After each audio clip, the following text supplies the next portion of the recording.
பாரதியிடம் போய் ஒருவன் கேட்டான், அது இந்த பாரதி இல்லை, எங்களுடைய பாரதி, புரட்சி கவிஞன் பாரதியிடம் போய் ஒருத்தன் கேட்டான்,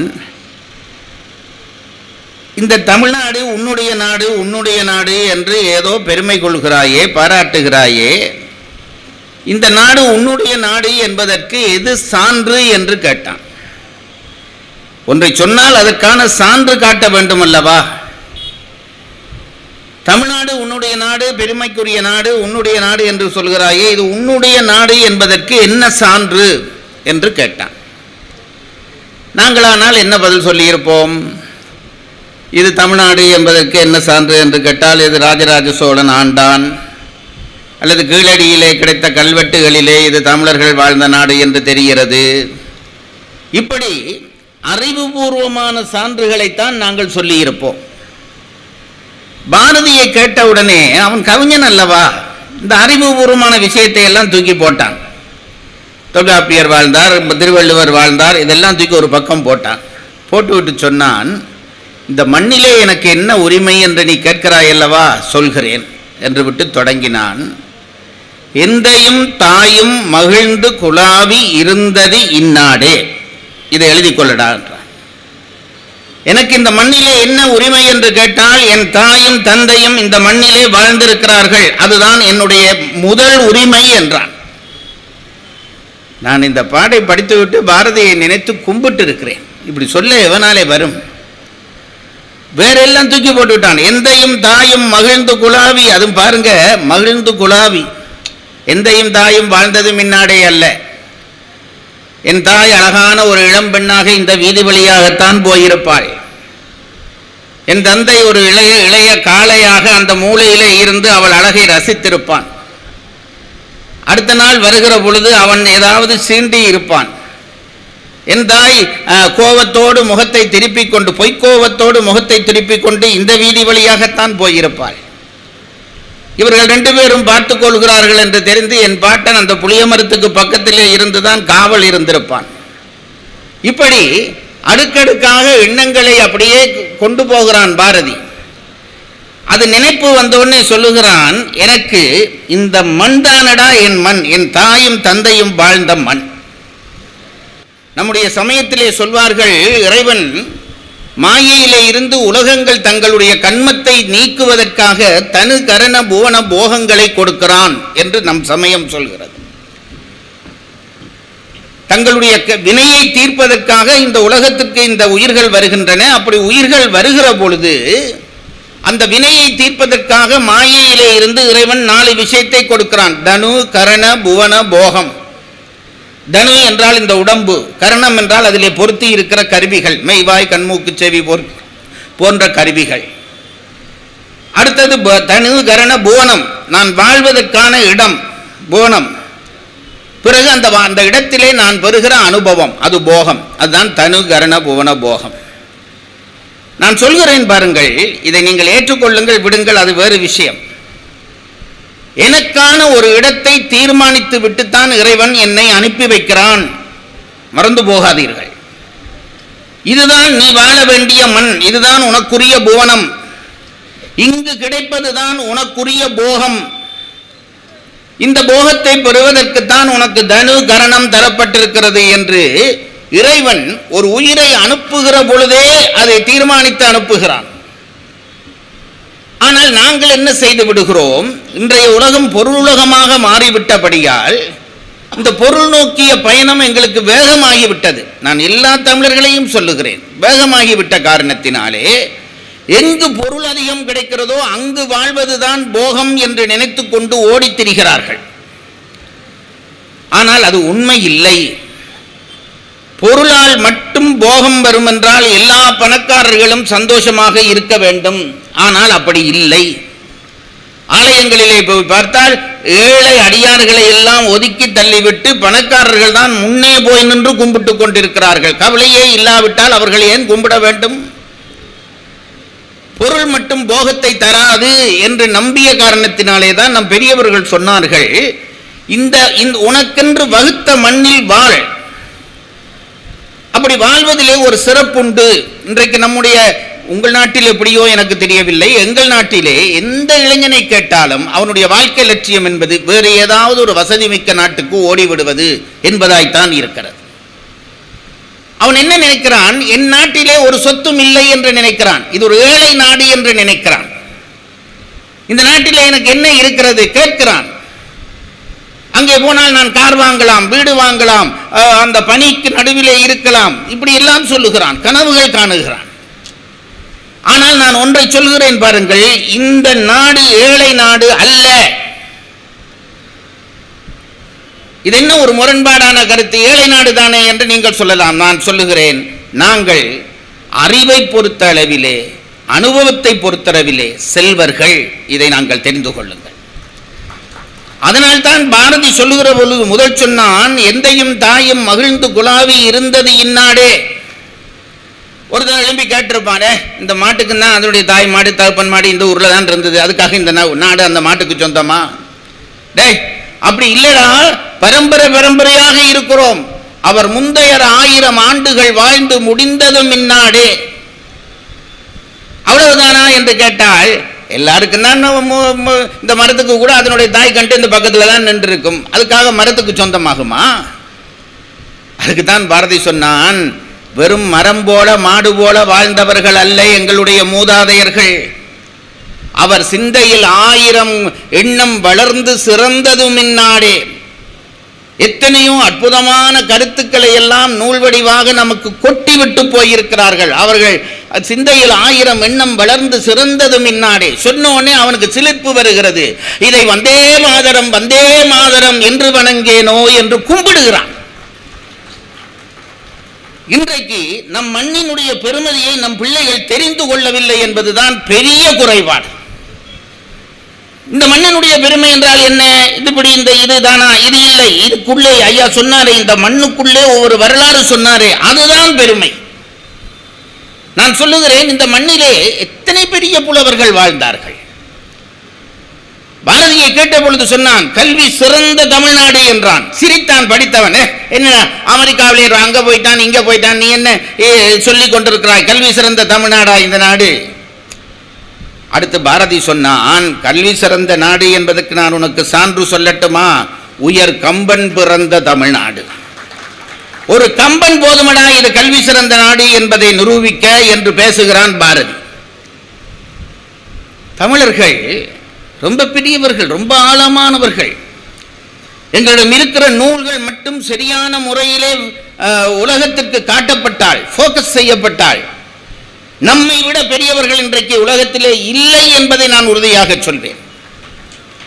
எத்தனையோ உண்மைகள் விஞ்ஞானம் கண்டுபிடிக்கிறதாக சொல்லப்பட்ட எத்தனையோ உண்மைகளை என்றோ சொல்லிவிட்டு போயிருக்கிறார்கள். அது பற்றி பேசுவதல்ல இப்போது நேரம்.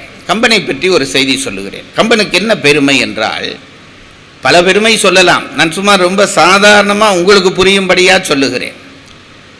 ஒரு கேள்வி கேட்கிறேன், உங்கள் அப்பா பெயர் என்ன? ஒவ்வொருவரையும் கேட்கிறேன், ஆனால் தனியே பதில் சொல்ல வேண்டாம். மனதுக்குள்ளே இந்த கேள்விகளுக்கு பதில் சொல்லுங்கள். நான் கேட்க கேட்க பதில் சொல்லுங்கள். உங்கள் தந்தை பெயர் என்ன? ஒரு பெயர் ஞாபகத்துக்கு வந்திருக்கும். அடுத்த கேள்வி கேட்கிறேன், உங்கள் அப்பாவினுடைய அப்பா பெயர் என்ன? அதுக்கும் உங்கள் மனதிலே பதில் வந்திருக்கும். இப்ப திருப்பி கேட்கிறேன், உங்கள் அப்பாவினுடைய அப்பாவினுடைய அப்பாவின் பெயர் என்ன? கொஞ்சம் யோசித்து விட்டு பதில் வந்திருக்கும். 3 தலைமுறை. சரி, அதுக்கு பிறகு கேட்கிறேன், உங்கள் அப்பாவினுடைய அப்பாவினுடைய அப்பாவினுடைய அப்பாவின் பெயர் என்ன? கொஞ்சம் பொறுங்கள், அம்மாவை கேட்டுவிட்டு சொல்லுகிறேன். இப்படி ஒரு பதில் வரும். சில பேருக்கு தெரியலாம். நான் சொல்றது விதிவிலக்கானவர்களை விதியானவர்களை சொல்லுகிறேன். இதையும் பிடித்து இன்னும் ஒரு 2 தலைமுறை அப்பால் போகிறேன் என்று என்னுடைய 6வது தந்தை, 6வது தலைமுறை தந்தை அல்லது 7வது தலைமுறை தந்தை பெயரை கேட்டால் உனக்கு பெயர் தெரிகிறதா? நான் நினைக்கிறேன் பெரும்பான்மையினோருக்கு தெரிவதில்லை. என்னுடைய 7ஆம் தலைமுறை. ஒரு தலைமுறை காலம் என்றால் நாங்கள் பல பேர் நினைத்துக் கொண்டிருக்கிறோம் 100 ஆண்டுகள் என்று நினைத்துக் கொண்டிருக்கிறோம். ஒரு தலைமுறை இல்லை. ஒரு தலைமுறை காலத்தை எப்படி தீர்மானிப்பார்கள் என்றால், ஒரு ஆடவனதும் பெண்ணினதும் திருமண வயதை கூட்டி 2ஆக வகுக்க வருவதுதான் ஒரு தலைமுறை காலம். அந்த காலத்திலே ஆணுக்கு திருமண வயது 16, இப்போ சொன்னால் பொலிசிலேயே பிடிச்சுன்னு போயிடுவார். பெண்ணுக்கு திருமண வயது 12. பாலிய திருமணம் என்று தூக்கி போட்டுருவார்கள். கண்ணகிக்கு கல்யாணம் நடக்கிற பொழுது அப்படித்தான். ஈராறாண்டகவையால் ஈரட்டாண்டகவையான் என்று இளங்கோவடிகள் பேசுகிறார். அப்போ 12 வயது 16 வயது கூட்டினால் 28. 28 2ஆல் பிரிச்சா 14 தான் ஒரு தலைமுறை காலம். அதனாலே தான் கைகேயி வரம் கேட்கிற பொழுது உன் பிள்ளை 14 ஆண்டு காலம் காட்டுக்கு போகட்டும் என்றார். அங்க கூட தசரதன்ட்ட கூட சொல்ல இல்லை, ராமனுக்கு சொல்ற பொழுது சொன்னால் 14 ஆண்டு போ. அது என்ன 14 ஆண்டு போவது? 14 ஆண்டு போனால் ஒரு தலைமுறை காலம் மாறிவிடும். அதற்கு பிறகு ராமன் வந்தால் ராமனுக்காக பேச அங்கே யாரும் இருக்க மாட்டார்கள், பயப்பட தேவையில்லை என்றுதான் 14 ஆண்டுகள் அவனை காட்டுக்கு அனுப்பும்படியாக போ என்று சொல்லி கைகேயி சொன்னாள் என்று சொல்கிறார். இப்ப பாருங்க, 14 ஆண்டு காலம் தலைமுறை காலம். இப்ப நான் கேட்கிறேன், இப்போ திருமண வயதை தள்ளி போட்டுக்கொண்டே போறது ஒரு நாகரிகமாக வந்துவிட்டது. திருமண வயதை தள்ளி போட்டுக்கொண்டே போகிறார்கள். ஏண்டா தள்ளி போகிறோம் என்று கேட்டால் கொஞ்சம் என்ஜாய் பண்ணுவோம் என்கிறார்கள். அப்போ திருமணம் என்ஜாய் பண்ணுறது இல்லையா? அது இன்னொரு பக்கம் இருந்துட்டு போகட்டும். இப்போ என்ன வயதாகிவிட்டதுன்னா, பெரும்பாலும் ஆண் 30 வயதில் திருமணம் பண்ணுகிறான், பெண் 20 வயதில் திருமணம் பண்ணுகிறாள். சும்மா நான் சராசரி சொல்லுகிறேன். கூட்டினா 50 வயது, 50 2ஆக பிரித்தால் 25. இப்போ பாருங்க, இப்பொழுது ஒரு தலைமுறை காலம் 25 ஆண்டுகள் அப்படி வைத்துக் கொள்ளுங்கள். இப்போ ஒரு 6 தலைமுறை காலம் என்றால் 150 ஆண்டுகள். 150 ஆண்டுகள் 150 ஆண்டுகளுக்கு முன் வாழ்ந்த என்னுடைய தந்தை பெயர் எனக்கு தெரியவில்லை. இப்போ உங்களை ஒரு கேள்வி கேட்கிறேன், கம்பராமாயணத்தை எழுதியது யார்? கம்பன் என்று உடனே பதில் சொல்கிறீர்கள் அல்லவா? திருக்குறளை எழுதியதார் திருவள்ளுவர் என்று சொல்கிறீர்கள் அல்லவா? உன்னுடைய 6வது தலைமுறை தந்தை பெயர் உனக்கு தெரியவில்லை. 150 ஆண்டுகளுக்கு முன் வாழ்ந்த தந்தையினுடைய பெயர் தெரியவில்லை. 1000 வருஷத்துக்கு முன்பு வாழ்ந்த கம்பன் பெயர் நிற்கிறது என்றால் அதுதான் கம்பனுடைய சிறப்பு. அதுதான் கம்பனுடைய சிறப்பு. என் தலைமுறை பெயர் தெரியவில்லை, கம்பனை எனக்கு தெரிந்திருக்கிறது. அதுதான் கம்பனுடைய சிறப்பு. கம்பனுக்கு என்ன பெருமை நான் நினைத்து பார்க்கிறேன். கம்பனுக்கு என்ன பெருமை? அவன் சும்மா ஒரு காவியம் பாடி களியாட்டம் பண்ணும்படி இந்த விழா நடத்தும்படி நமக்கு உத்தரவிட்டு விட்டு போகவில்லை. கம்பனுடைய பெருமை என்னவென்றால், தன் காவியத்துக்குள்ளே திருவள்ளுவர் சொன்ன அத்தனை அறச்சாறுகளையும் பிழிந்து நமக்கு தெரியாமல் காவியமாக்கினான். அதுதான் கம்பனுடைய பெருமை. கம்பனை படித்தால் என்ன வரும் என்று கேட்ட பொழுது ஒரு புலவன் பாடினான். அந்த காலத்து புலவன் பாடினான், அந்த காலத்து புலவர்கள் பொய் சொல்வதில்லை. அவ்வளோத்தையும் தான் சொல்ல எனக்கு உரிமை இருக்கிறது. அந்த காலத்து புலவர்கள் பொய் சொல்வதில்லை. சத்தியத்தை தவிர புலவர்கள் பேச மாட்டார்கள். பேசினால் அவர்களை இந்த அக்காலத்து உலகம் ஏற்றுக்கொள்வதில்லை. அதனாலே அக்காலத்து புலவர்கள் பாடினால் அது சத்தியமாகத்தான் இருக்கும். அப்போது ஒரு புலவர் சொன்னார், கம்பனை படித்தால் என்னடா பிரயோசனம் என்று ஒருத்தன் கேட்டான். ஐயா சொன்னார்களே, இப்போ யாரோ சொன்னார்களே, கம்பனை படித்தால் என்ன பிரயோசனம்? அதுக்கு அவன் சொன்ன பதில், அவன் சொல்லுகிறான், அந்த புலவன் சொல்லுகிறான், நாடிய பொருள் கைகூடும். வேறொன்றும் வேணாண்டா, நீ என்ன ஆசைப்படுகிறாயோ அது உன் கைக்கு வந்து சேரும். அது என்ன ஆசை? எனக்கு ஒரு கார் வாங்க வேண்டும், ஒரு வீடு வாங்க வேண்டும், நல்ல அழகான பெண் எனக்கு காதலியாக வர வேண்டும், எனக்கு உறவுகளோடு சேர்ந்து ஏதுவானாலும் நீ நினைத்துக்கொள். இதை நினைத்து கொண்டு ராமாயணத்தை ஒரு தரம் படி, அந்த பொருள் உன் கைக்கு வரும். இது சொன்னவன் வேறு யாரோ புலவன், உறுதிப்படுத்துகிறவன் ஜெயராஜ். நான் அதை உறுதிப்படுத்தி சொல்லுகிறேன். நாடிய பொருள் கைகூடும். ஏனென்றால் யாழ்ப்பாணத்தினுடைய ஒரு மூலையிலே இருக்கிற சண்டிலிப்பா என்கின்ற ஒரு கிராமத்துக்குள்ளே இருந்தவன் நான். என் குருநாதருடைய பேச்சு, பேராசிரியர் ராதாகிருஷ்ணன் அவர்களுடைய பேச்சை வானொலி வழியாக கேட்டு கேட்டு கேட்டு அவர் மேலே காதல் கொண்டவன் நான். அவரை சந்தித்து விடுவதுதான் என் வாழ்க்கையின் நோக்கம் என்று நினைத்தவன் நான். அவரை பார்த்த பொழுது அவர் குடுமி கட்டி இருந்ததை பார்த்துவிட்டு நானும் அவர் போல குடுமி வைக்க வேண்டும் என்று வைத்தவன் நான். இதெல்லாம் சேர்ந்து எனக்கு பெருமை தருகிறது. அப்ப நான் எதை சொல்லுகிறேன்? அவர் அப்படி கொட்டினார். எனக்கு அவர் வடிவமே தெரியாமல் அவர் ஓசை வடிவாக என் காதுக்குள்ளே, ஒளி வடிவாக என் காதுக்குள்ளே போனார். நாடிய பொருள் கைகூடும், நீ நினைத்தது கிடைக்கும். அடுத்தது ஞானமும் புகழும் உண்டாம். இது ரெண்டும் வரும். நீ சும்மா இரு, ஒன்றுமே பண்ணாதே. நாளைக்கு அதை பற்றி சொல்லுகிறேன். சும்மா இரு, ஒன்றுமே பண்ணாதே, உனக்கு ஞானம் உண்டாகும், புகழ் உண்டாகும். ஞானமும் புகழும் உண்டாம். நாடிய பொருள் கைகூடும், ஞானமும் புகழும் உண்டாம். வீடியல் வலியதாக்கும். இப்படியே மெல்ல மெல்ல நகர்த்தி நகர்த்தி நகர்த்தி நகர்த்தி உனக்கு வீடு பேற்றை கொடுக்கும்படா. ஒரு மனிதன் பிறந்த பிறவியினுடைய நோக்கம் என்ன? இறைவனை அடைய வேண்டும். இதுதான் நோக்கம். தமிழர்களுடைய நோக்கம் இதுதான். அதனாலே அதை சொல்லுகிறான், வீடியல் வலியதாக்கும். அது மட்டும் இல்லை, இந்த செல்வம் செல்வம் என்கிறாயே, செல்வத்துக்கு அதிபதியான மகாலட்சுமி, நீ ராமாயண புஸ்தகத்தை திறந்து உலகம் யாவையும் என்று தொடங்குகிறாயா, டக்குன்னு இப்படி உன்னை திரும்பி பார்ப்பாள் என்றான் அவன். ஒண்ணுமே, முதல் பாட்டு இப்படி இப்படி எடுத்து தர, இந்த பாட்டை சொல்லு, உலகம் யாவையும் தாமுல வாக்களம் என்று தொடங்கினால், வைகுண்டத்திலே தாமரையிலே இருக்கிற மகாலட்சுமி என்ன செய்வாளாம்? அது புதுக்கோட்டையில் ஒருத்தன் இதை சொல்றானே, திரும்பி பார்ப்போம் உண்டு, என்னை திரும்பி பார்ப்பாளாம். மகாலட்சுமி திரும்பி பார்த்தால் வேற என்ன வேணும்? வேடியன் கமலை நோக்கும், நீடிய அரக்கர் சேனை நீறுவட்டொழிய வாகை சூடிய சிலை ராமன் தோல் வலி கூறுவோர்க்கே. பெரிய அரக்கர் சேனை சாம்பலா போச்சுடா, வெறும் சாம்பலா போச்சு. நீடிய அரக்கர் சேனை நீறுவட்டொழிய வாகை சூடிய சிலை ராமன் தோல் வலி கூறுவோர்க்கு. இவ்வளவும் பண்ணு போதும், உன் வாழ்க்கை எல்லாம் கிடைக்கும். இது பொய்யில்லை என்று நான் எப்படி சொல்லுகிறேன் என்றால், நான் இப்ப அவர் 3ஆம் தலைமுறை பிள்ளை, காக்கு கோதண்டராமன் ஐயாவினுடைய 3ஆம் தலைமுறை பிள்ளை. அவர் எப்படி இருப்பார் தெரியுமா? காக்கு கோதண்டராம கவுண்டர். நான் அவரெல்லாம் எனக்கு பார்த்தாலே அப்படி போத பொழிய என்னை விட கிட்டத்தட்ட ஒரு 1.5 மடங்கு இருப்பார். நெத்தியிலே இருக்கிற பொட்டு ஒரு முழு சந்திரன் போல குங்கும பொட்டு இருக்கும். வாய் எந்த நேரமும் வெற்றிலையாலே சிவந்த வாய். எப்பேற்பட்ட ஞானத்தை கொடுத்தார்கள் தெரியுமா அவர்கள்? கம்பன்களத்தை எப்படி வளர்த்தார்கள் தெரியுமா? இந்த ஒரு செய்தியை சொல்லிவிட்டு நான் தொடங்குகிறேன் நிகழ்ச்சியை.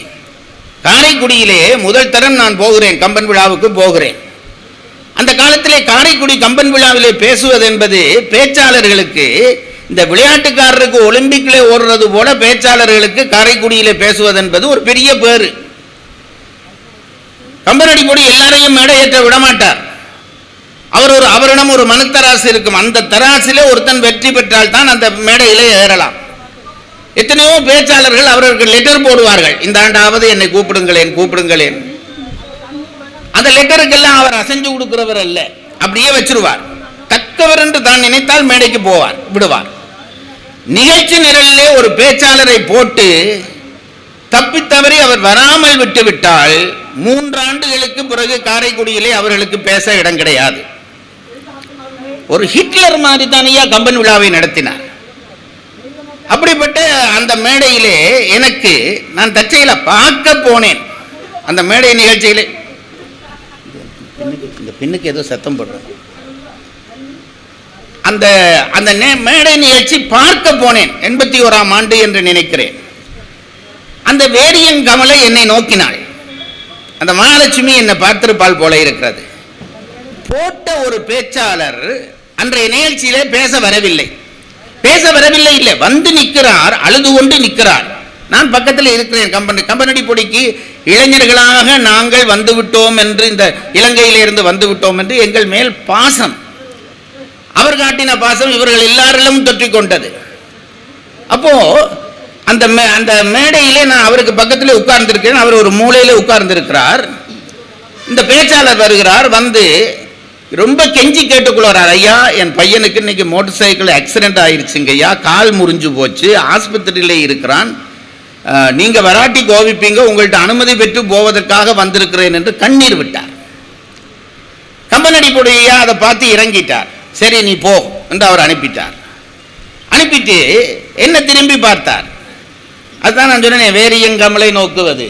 திரும்பி பார்த்துட்டு சொன்னார், நீ பேசுற அந்த பேச்சை நாளைக்கு என்றார். என்ன பேச்சு சார் என்று கேட்டேன். சபரியாக நீ பேச வேண்டும். சத்தியமாக சொல்லுகிறேன் பாருங்கள், சபரி என்ற ஒரு பாத்திரம் ராமாயணத்திலே இருக்கிறதே எனக்கு அப்ப தெரியாது. சத்தியமாக சொல்லுகிறேன். ஆனா ஐயா சொல்லிவிட்டார் பேச சொல்லி, பேசலாம்னுட்டு வந்துட்டேன். அது ஒரு கிடைக்கக்கூடிய பேரா. அங்கேயே புஸ்தகம் எல்லாம் எடுத்து தடு பார்த்து எல்லாம் பெற்று பேச ஆரம்பிக்க வந்துட்டேன்.